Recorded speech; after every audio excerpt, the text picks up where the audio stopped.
today I'm so excited because we're going to be welcoming my guest tonight, Drew McGukin, who is an unbelievable interior designer out of New York City. His home loft, which has been featured on TV, and it's just fabulous, and he has done such an amazing job during this quarantine, I think, at keeping his people inspired, showing off how he's working from home. And he has also done some retail collections of late, so he has a new collection out with CB Kids and has worked on some just absolutely beautiful, stunning, elite interior projects. He and I met a couple years ago when we both designed Holiday House together, and I'm going to patch him in now. So let's welcome Drew McGukin. Let's see if everybody's internet connection is working. And it worked! Hello, good evening. How are you? Nice to see you. How are you? Can you hear me?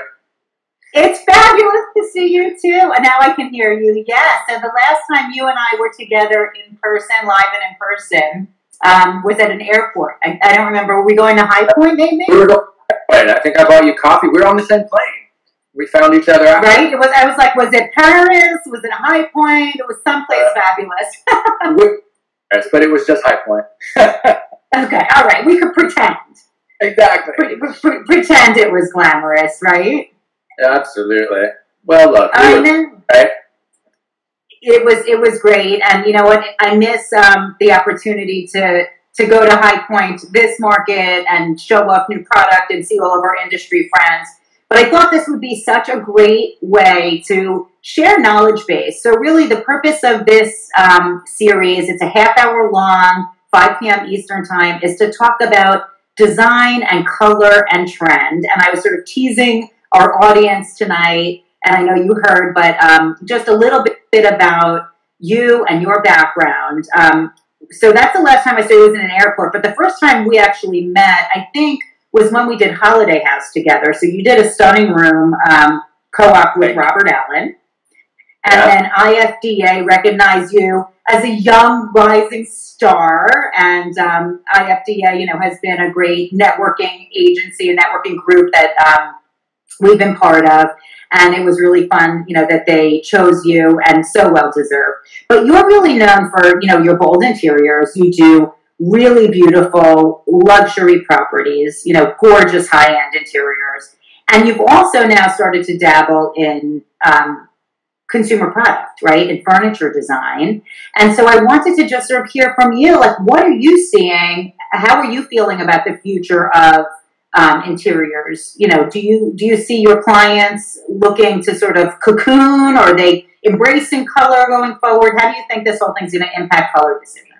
I mean, I definitely think there's a focus on home. I think people are for sure, they've been at home, they're thinking about home. I mean, just in the last week, we are in discussions on clients buying homes in Hawaii or buying property in Hawaii to build, clients, you know, ground up construction in upstate New York. I mean, I'm finding that as this virus that we've been living through, the pandemic, is starting to kind of make its way a little bit, the concept of home is exploding. People are beginning to think and invest and really realize the importance of it a lot. So it's been nice. It's been a really refreshing. I think we kind of dove into a hole there for a second, and what I'm finding is people are really climbing the walls and going, all right, we need to make this place real. Like, we need to invest. We need to, you know, feel at home. So I'm excited. First couple of weeks, I was a little down and out. Now I'm like, okay. Yeah, but I think home is coming to a lot more than it has been. Drew really does work with some, you know, phenomenal clientele who give him you know, I think the opportunity to really collaborate. And that was one of the things that I saw on your, you know, vision and your ethos of design, that design for you was really a collaboration with the homeowners that you're working with. So it's great to hear that your clients are starting to invest again in their homes. And what does that mean for you and your clients when you say, you know, they want it to feel like home? What does that mean when somebody wants it to feel like real? Well, I mean, I think it's always this thing about function. It's always about do it my way. It's always about how do I feel at home, I the individual. And I think that's what becomes a very collaborative part of our work, because it's not just me, the designer, saying, and we'll do this, and we'll do this, and we'll do this. It's really all those beautiful questions around what is your story and how do you live, and then how do I help you achieve building that. So that's, in a lot of ways, it's not every single client is not the same equation. There are many elements to our work that might be the same rubric or the same outline or will apply the same methodology. But I think what's created some really special projects that I've just been so honored to be a part of is those individual clients really releasing whatever it is that is home for them and what that does mean, which is beautiful. I love that part. I'm getting chill bumps. It's just like, it's like. Yeah, it's amazing. I loved your work, and I think it's a testament to, like you said, that the collaborative process and you being able as an expert to pull out of your clients what that means for them, because home is different for everybody. It really is. And how people function in their homes is different, whether, you're retired or you travel a lot or you love to entertain or you have children, and depending on kind of what chapter you are in your life, it's going to mean something different for different people. Talk to me about color. You have clients coming to you saying, okay, we're going to buy that second home, or we want to renovate another place. We want, that the retreat, I guess, is probably what people are looking for right now, a place to retreat and reprieve. Do you feel that your use of color is going to get, more saturated, or are you going to go more neutral from this, or is it really specific to each project? I think it's specific to each project, and I actually find that people who do have the luxury of more than one take on different personalities in different spaces. With one, they might just go for it with color and pattern, and the other, might be serene. We just did beautiful ski chalet in Utah, and it was all neutrals and layers of texture, and it was really just about the sightlines view. And their main home, which is in California, is like pattern and color and, and fun. So I do think you can have the same personality go in different directions. But yeah, me personally, I'm always leaning into color where I can, because I just think it's happy. I think that's, at the end of the day, color, pattern, it's very happy. Yeah, and that's a great point, that when you do choose things that have that vibrancy, I believe it uplifts, the whole home experience. And I know you're not afraid of color. Talk to us a little bit about, well, you're now in Fire Island. Is that you sort of went to the beach temporarily? Yeah. I migrated to the beach for a few weeks to kind of stay safe, and it's probably my spotty internet connection out here in the, in the no man's land. But I'm trying. That's good. Enjoy it. You posted a pic on your Instagram earlier. I guess it's the master bedroom. Is that where you're sitting, or? I'm in my living room now. You're in the living room. Okay. So you posted one of the pictures from the beach house, and it was just like amazing. You could relax just into the picture. But what's crazy, and this is what I've actually learned about myself, because my home in the city is like very well designed. The circulation patterns are all there. There was a tremendous amount of thought that went into it. I did the whole thing from, soup to nuts. The house that I have at the beach, I bought it. I bought it partially furnished. I came in, I moved around, got rid of some things, kept some things. But I never really put my full design brain on here, because it's just such a weekender, for me. It's a place where, if I'm being totally honest, I don't think about design as much when I'm here. But to now spend 5 weeks of my life in this house, I'm like, wow, design really does change the program. And so now I'm actually, for myself, going, this house needs to be designed. I mean, it doesn't, And I looked at the picture and I was like, it looks fabulous. Well, that was the one corner I showed you. But I've had a really refreshing, wonderful, respect for design again during this time. Just like being in two different spaces, one that I applied myself and one that I sort of haphazardly kind of like, a little this, a little that. And it looks cool, to your point. It looks like you can there are moments that it can, but I think that function of design, that's something that's really come back to me during this time, is like, what does it mean? Why do we do it? Like, what, and I think that getting that essence, like deriving that true soul in a space is just so profound, really.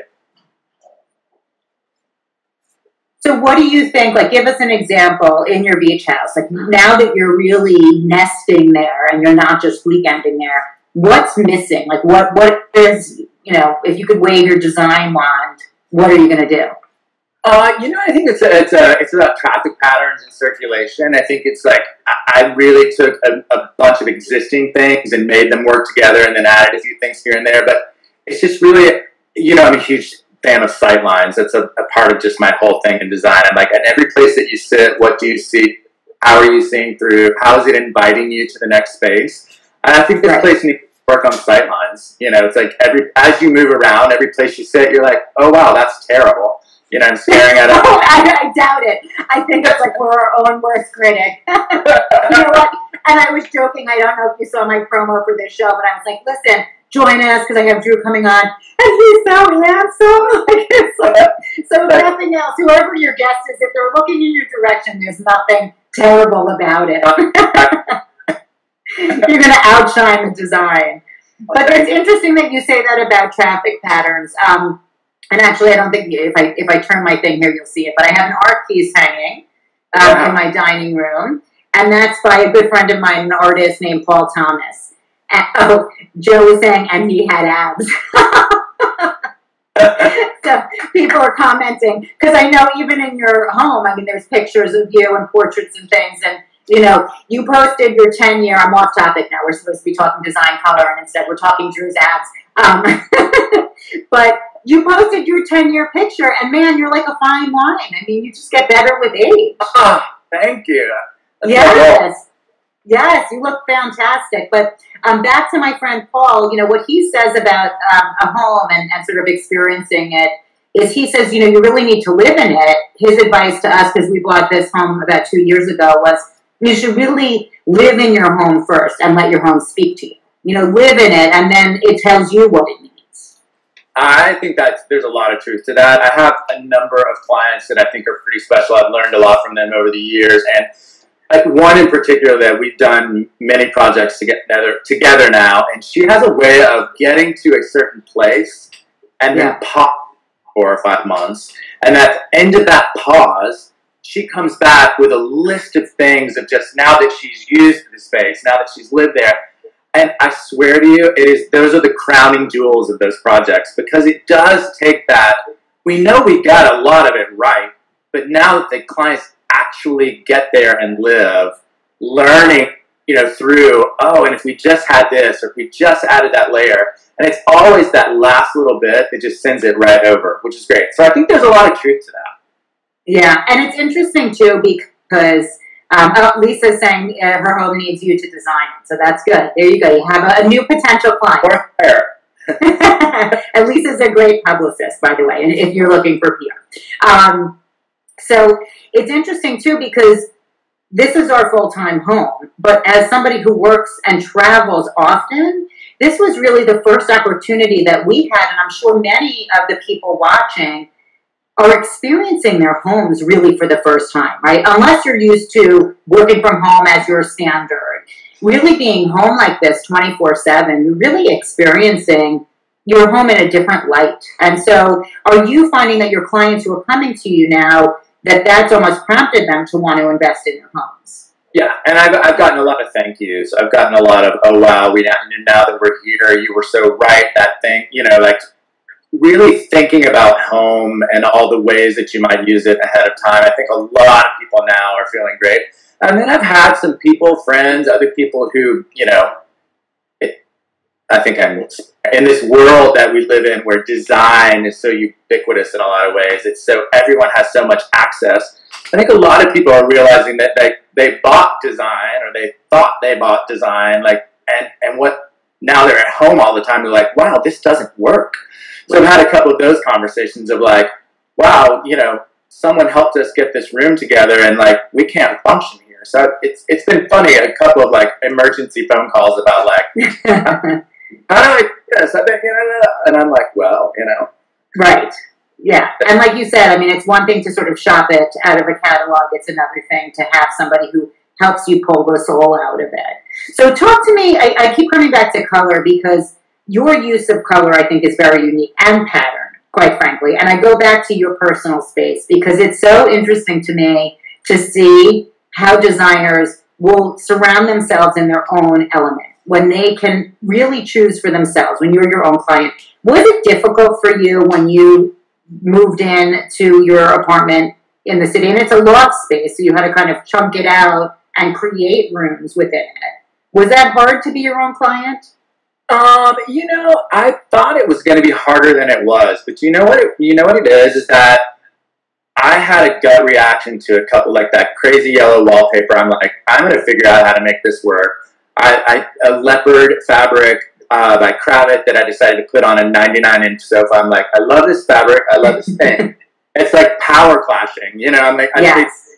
But what really, I'm such a collector of things, and what the whole genesis of that apartment was, it was the culmination of 10 years of stuff that had been scattered between a number of different residences, that I'd moved in and out of over time, storage units. It was really this moment I thought, I'm going to buy this loft space. I'm going to dump every single thing I own into this space. I am going to decide what works together, and then I'm going to get rid of things because edit. And what was amazing to me, and I think, and I've always believed this, but I really learned it again in real time for myself in that space, was that all the years that things that I loved and all the many things, they all worked together when they came to that space. So a lot of the depth and the layering and the dimensionality of that space comes out of so many things that I did not end up getting rid of. I mean, art pieces that had been stored and I hadn't seen in a while, I just stacked and layered. And so the noise of those patterns or the crazy leopard sofa or the wild yellow walls ended up just fitting right in because I loved those too. So I'm always encouraging of people, when you get a gut reaction about something, stick with it, because I think there's a message there. There's a truth behind it.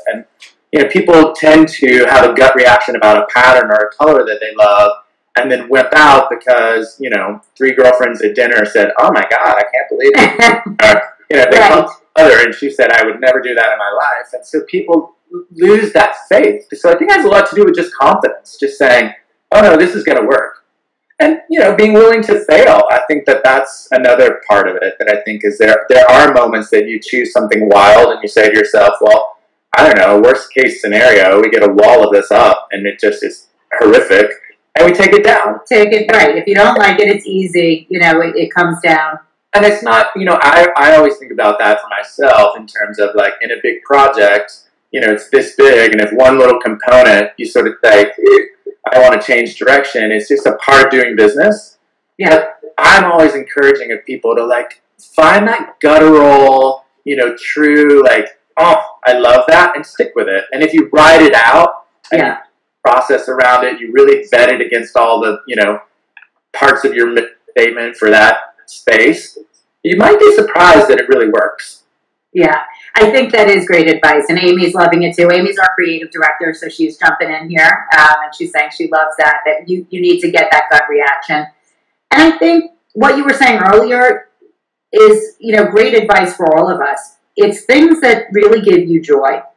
Yeah. And don't worry about where it's going to work or how it's going to live. And I did that for my own home. It was like I purchased things that I wasn't sure. I had an idea maybe this piece will work here, from a scale perspective.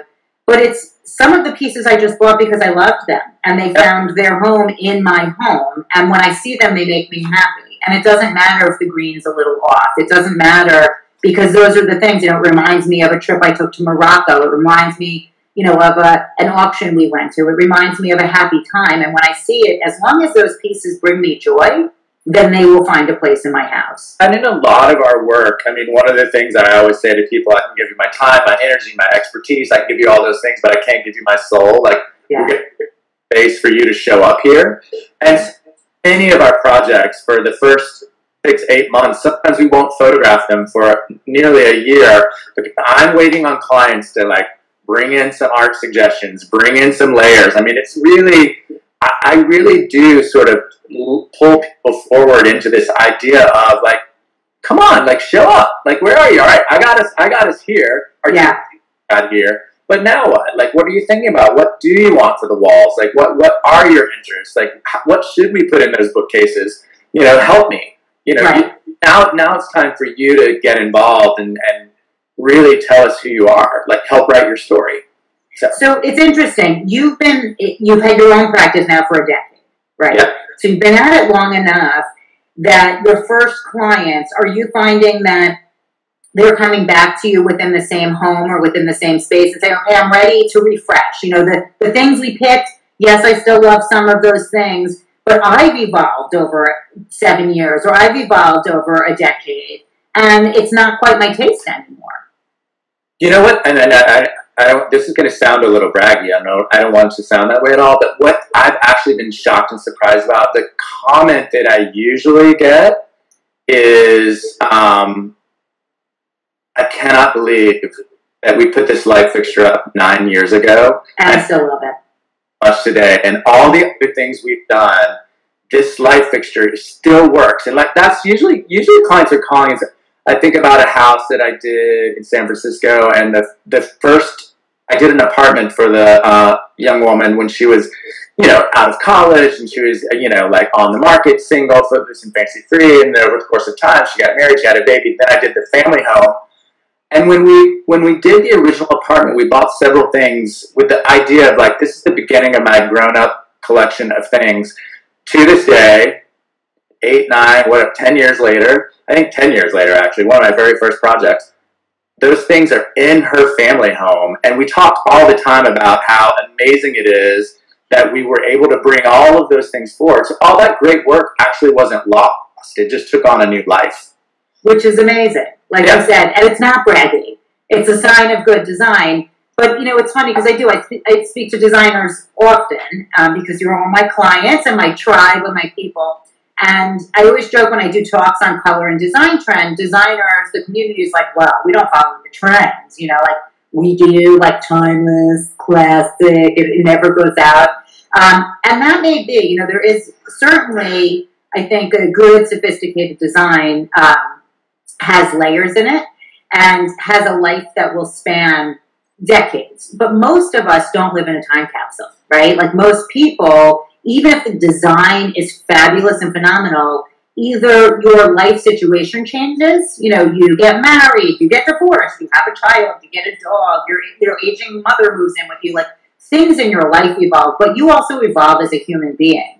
And so even if it might, you know, the space or that the light fixture might be perfect, I think, you know, for me, my home is always evolving. No matter how classic the pieces are, you know, I want it to reflect who I am today. Well, I think it's easy because, like you said, even though you kind of shift the puzzle around, which is nice. That's what I end up doing with a lot of people. They're like, I just want to refresh. You know, it's just time to add something. So maybe we just change up the walls in a room. Could be color, could be wallpaper, could be a rug, could be this. Yeah. It's some evolving in terms of, all right, I'm done with this. But it's always for me, I'm like, I guess my little equation in my own mind is, does this last for 10 years? I mean, always expensive enough that yes, it's, you know, it's hard to imagine that you would want to replace it before 10 years. It's, you know, when it's very expensive. So that's kind of my little measure of like, would this last for 10 years? Yeah, and some pieces I look at truly. I mean, look, we're all in the biz. There are definitely things that I think you buy or you recommend, knowing that these are really investment pieces. Yeah, these are this is not just a lighting fixture. This is a sculpture, and it's an investment piece. I mean, their neighbors across the street sold their home, and I walked in and I was like, "Is that a Vladimir Kagan?" You know, and she's like, "It's a custom Vladimir Kagan. Do you know, like, you know Vladimir Kagan?" I'm like, I'm certainly familiar with the design and aesthetic. He's an icon, or was, you know, and his pieces still are. So the people who appreciate design understand it, and it's funny because I asked her if it was being sold with the home, and she said absolutely not. You know, we want to sell it either on its own, you know, to the homeowners who are buying it, but otherwise it's coming with us. I mean, this was really a piece of art that we invested in, and their new home was smaller. And she said if they can't sell it with the original home. They were going to have it wired and put it as a floor lamp instead. And exactly like you said, take it with them, repurpose. There's pieces that are really not designed to be disposable pieces. These are pieces that should be treated as investments. It's funny that you say that, because I also have a Vladimir Kagan sofa in store. It was in a home of mine, and it just evolved out. It didn't come into the next, and it's about to make a re-entry in my life in the next couple months. All right, well you'll have to post it for us. So we only have a few minutes left. So I want to ask you. There's two questions I want to ask. One is, talk to me about that transition, moving from interior design into furniture, because you launched a line with CB Kids. Yeah. How cool! I know, it was very cool. It was I felt so amazed and honored. It came out of Instagram is where that started, which is the craziest part of it, the wild part of the world we live in. But all of our furniture comes out of our projects, to be honest. Every bit of it comes out of figuring out a need that we learned, whether we produced it for a project specifically or we realized that there was that need, and that project, we filled that gap in a different way, but we just focused on the need in terms of designing certain something. And like the CB Kids stuff, the whole thing was about designing kids furniture that wasn't disposable. That you could buy at like 4 or 5 years old, and they might still have as young teenagers, 11, 12, 13. That's something that parents, instead of this world that we've been living in, which is like, now we've done the 8-year-old thing, let's recycle it. Now we're on the 10-year-old thing. Crate and Barrel was really like, we kind of want some core pieces that they might be able to just change posters and pillows instead of all the furniture, and really something to build a little more timeless. I mean, to be honest, and for those of you who are watching who haven't seen it, you should definitely check out his portfolio, Drew's portfolio, his collection for CB2. There's links on his website, which is what? DrewMcGukin.com. Okay, and if you click on his Instagram face, you can see a link right into his page. But what's cool about the CB Kids is, honestly, if it didn't say kids, I would have thought it was just, smaller scale furniture, like perfect for an apartment. Yeah. Because it's really very handsome. Thank you. It means a lot. They were great. I mean, that process was really wonderful. It's also something very different for me, because we do a lot of super bespoke, small, one of a kind, a lot of custom work. So to really try to translate that voice, which is so tailored to an individual, into something that's a mass, appeal, was really a wild, boiling it down and down and down and down and down without losing the essence of the design was a magical experience to go through. Yeah, I don't remember which platform you posted on, but you posted some of your initial sketches, like almost making fun of yourself, and somebody's head could get stuck in here. And a kid could dive off the top of that and kill themselves, and I'm like, but that's the fun part, Right, exactly. Come on. They'll be wearing like a life preserver or something, right? That's really funny. So how was it, you had to put on, like you said, your hat for the masses. How did you make those decisions in terms of like finishes? Were you looking at what was happening in the market?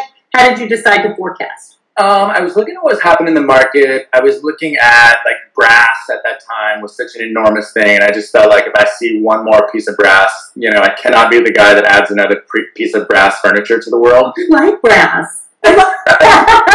What's different? So we opted for more of a soft brush, grayed out steel, which I thought was nice, and I just felt like it had a timelessness to it. My whole message was like, focus on honest materials. So it was like wood, leather, and metal. That's just what it was. It's just like, if you stay honest with materials, then they will always work. Yeah. What fanfare is, whatever the color and the sheets and the pillows and the posters and the wall color, like all of that stuff could make honest materials come to life in a different way. Yeah. That's what the whole thing was about. It's just the honesty of materials. I like that. Okay, so now I'm going to ask you a question. On the headboard, did you end up with leather, or did it end up being like a faux? It's a faux leather, yeah. Okay. But the concept was, Yeah. Yeah, and it's like a pebbled, sort of gray, just a clean, from a gray. I think it also gives you, for CB Kids, and when it really is targeted to parents, there is a limit to what most people are going to spend on it, even if it's going to grow with their child for 10 years. Clean. I mean, there were so many. Yeah. That's one thing I really learned in terms of mass, is just that you really are looking at a different level of liability and many rules. Yeah. That often in for a one-off situation, you're in a place where you have no rules, so you're just really trying to be safe and diligent and functional and all those things. Right, absolutely. Okay, so if you were going to, so I'm going to do some rapid fire questions to round it up. Can you all hear the cooking that's going on in my house right now? We were joking, I'm calling it Design Uncensored because it's uncensored, it's live, and God only knows, like the dog comes running through. I have 4 children, and we're blessed to have an au pair who is a phenomenal cook. So I've been joking with her that she has to do a cookbook, but I can hear the fan and the cracking of pepper behind me. So, all right, so rapid fire time. All right, we ready, everybody? Here are my questions for you. So my first thing is, what are your predictions through the end of the year? You think people are going to be like rolling up their sleeves and spending money on their homes? I definitely do, 100%. I'm already witnessing it every single day. I think that we're going to see a lot of people invest for the rest of the year at home. Okay. What's your prediction for design trends to look for in 2021? 2021, I think people are going to get edited about things. I think there's going to be people, I think we're all exhausted. We were exhausted of just so much noise. I think we're going to see what cuts through the noise. I think we're going to see what stands out, and the old less is more thing is definitely coming around again. I think people have a desire and a need for less, so the things that become desire or become needed are going to have function. They're going to have to be so sexy you can't let it go. Right. I like that. Oh, that's going to be my new litmus test. Is it sexy enough? Yeah. Okay, now is it sexy enough? Right, exactly. Okay. So we saw gray emerge as the it color in 2008 when the last recession hit. You think gray is here to stay, or is it on its way out? I think gray is still, I don't think it's all the way out, but I'm loving, I do think we're moving toward warmer, I don't think brown is quite it, but sort of, I think some warmer brownish gray tones are starting to ebb into the world in a nice way. So the camel, beige is the wrong thing, but like beautiful camels, nice warm browns, I think are starting to make us feel, like your gorgeous hair right now. Look at your hair. Thank you. Yes, this is the wig of the day, everyone. So this is, yeah. I stopped naming them when I got like... Blonde. Right, a pretty blonde, dirty blonde, I guess is the color. Okay, good. And my last question for you is, what do you think in terms of all these wood looks that are happening? We're going to still do wood on the walls? Is that going to be a big... Yeah, I don't think we're done with wood on the walls, but I think everything is light and fresh. I think that's light, fresh. I'm waiting for like screens to be like, I'm waiting for the tech side of it to roll. Like, that your chest is just sort of that like gray box that you like in your phone. Suddenly it's a French commode. Suddenly it's like, I really think this idea of like quieted down spaces, and then what does technology add to that in terms of like what's projected, what's a screen. Like I think there's some of that really futuristic dynamic that we're just on the cusp of seeing how that works. And it's very different than what any of us are doing. I mean, certainly no place I live or design looks like that. But in the back of my mind, in my like space age, what do you think, what is design that's just so outside of what you would gravitate toward? Right. There's some of that. So I think it could be... here's a book. So for those of you also watching and tuning in with us who are also interested in the space age and things that are happening, I'm halfway through a book called The Future is Faster Than You Think. So, Drew, this is your next read. This is your homework assignment. The future is faster than you think. The author's name is escaping me right now, but he's one of the guys who founded Singularity University, and it's insane. Oh, you love it. Insane, because it's all happening now. This is not like stuff that they're like, oh, and it's sci-fi 2020. It's like, no, Elon Musk is really doing this. Like, Google is really doing this. Uber is really doing this. It's crazy stuff. So you'll start to get inspired, like you were saying, what is a screen? Is it really a projection? Is it holographic? Is it on the walls? How is technology going to integrate? I'm off my rapid fire questions, but that's your book that I think you would love. What are you reading now? Right now I'm reading Sapiens. Okay. Evolution of humanity. So I'm going to go from Sapiens to the future is To now. the future. And anything you're binge watching? You know what? I was binge watching Unorthodox. I finished Ozarks. I just did Hollywood. I just finished Hollywood the last couple of days. And now I'm on Making the Cut. What's Making the Cut? Oh, that's a new fashion one. Yeah, it's a new fashion one. Okay, all right. Worth it? Yeah, I actually like it. It's good. You know, I like Hottie and Tim. It's nice to see him again. Old friends. Okay, all right, good. Right, exactly. I know, all right. That's good recommendations. Well, hopefully, the future of home furnishings is looking bright, according to our friend Drew McGukin, who is on the cutting edge of where it's at in New York.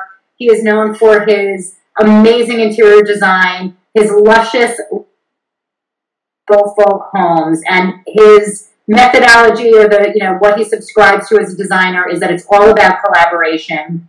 And he works with his clients, whether it's Crate and Barrel Kids or the people that he's designing beautiful luxury homes for, and really does bring the soul through those spaces. So thank you so much for joining us. Thanks for sharing your predictions. And keep showing us your sight lines. And if you're not following Drew already, definitely follow him. His feed is unbelievable. So connect with him.